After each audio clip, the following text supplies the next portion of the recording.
السلام علیکم ملګرو. جنید خان ما شرف زلمرد هم اخر سپریم کورټ ته تللی دی او د الیکشن نتایج چیلنج کړي دي جی. بل عمران خان چې د IMF حواله سره کوم خبره کړې و چې IMF ته به خط لیږم د هغې حواله سره هم ډېر غټ اپډیټس دي ځکه د عمران خان مخالفینو په عمران خان باندې الزامات لګول شروع کړي دي. دې حواله سره بیرستر ګوهر هم ډېر اهم خبرې کړي چې در سره هم په دې ویډیو کې ډسکس کوم. بل په PLP او PTI یو پریس کانفرنس کول ولې چې په دغه پریس کانفرنس کې هغه د الیکشن د اندلۍ حواله سره هم ثبوتونه خول غواړي نو په هغې باندې هم مکمل ډسکشن کو. ویډیو خپل هم مکمل وګورئ او مخکې ملګرو سره ضرور شریکئ. راځو د مکمل اپډیټ د طرفې ټول نه پهله په عمران خان په IMF په خط باندې خبره کو.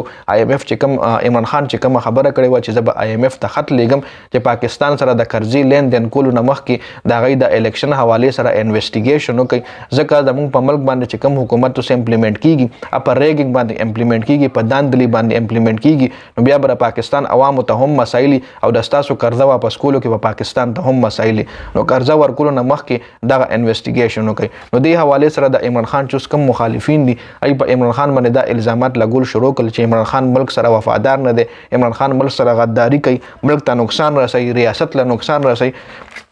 نو دې حوالې سره بیرستر ګوهر هم ډېر اهم خبرې کړي دي.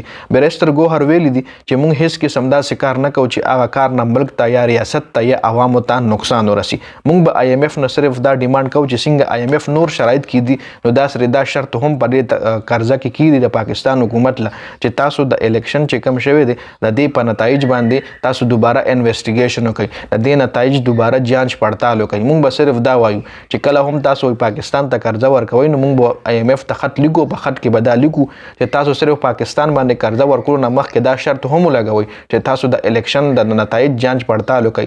تاسو الیکشن کې چې کومه داندلي شوې ده یا کوم الزامات دي هغه موږ له کلیر کړئ چې دا شرط هم تاسو IMF ته ویلي چې IMF ته به عمران خان وایي چې دا شرط هم تاسو پر روانه قرضه کې پاکستان ته کیدی جي. نو هغې حوالې سره خو دا اپډیټس دي. بل په ټوله میډیا باندې دا خبرې هم روان دي، په الکترونیک میډیا، په پرنٹ میډیا، په هر خبره باندې هر میډیا باندې که تاسو ګورئ نو دا خبرې دي او سپیشلی د عمران خان مخالفین په عمران خان باندې الزامات لګوي چې ته ملک سره بې وفایي کوې، ریاست له نقصان ورکوې، ملک له نقصان ورکوې، چې ته IMF ته وایې پاکستان ته قرضه مو ورکو. نو دې حقایق دغه دي چې قرضه مو ورکو. خبره عمران خان نه ده کړې. عمران خان ویلي چې صرف د الیکشن جانچ پړتال دی وشي، د الیکشن د نتایج جانچ پړتال دی وشي جی. بل PLP او PTI هم یو پریس کانفرنس کول والا دی چې په دغه پریس کانفرنس کې به PLP خپل فارم 45 خي او PLP والا به میډیا ته وایي پریس کانفرنس کې به وایي چې زموږ فارم 45 مطابق هم PTI الیکشن ګټلی دی. صرف د PTI فارم 45 مطابق نه بلکې زموږ د PLP فارم 45 مطابق هم الیکشن PTI ګټلی دی. نو دا هم یو اهم اپډیټس مخکې راتلو والا دی. بل 190 میلیون پاوند کیس چې کوم دی کې هم سنوي شوې ده چې په دغه کیس باندې عمران خان باندې فرد جرم عاید کېدو خو هغه بیا عاید نشو. بل شرف زلمرد سپریم کورټ کې نتایج کینسل کړي دي، نتایج چیلنج کړي دي. شرف زلمرد ویلي چې په الیکشن کمیشن او په عمله زمونږ باور نشته دی ځکه دی صاف او شفاف الیکشن کې ناکام شو، دی صاف او شفاف الیکشن اونکو.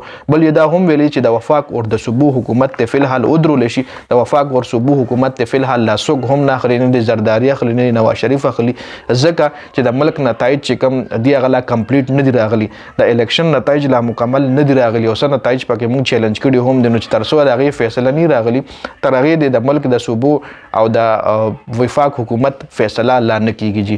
نو په دې ویډیو کې دا اپډیټس د ویډیو کتلو زیاته مننه جي. والسلام.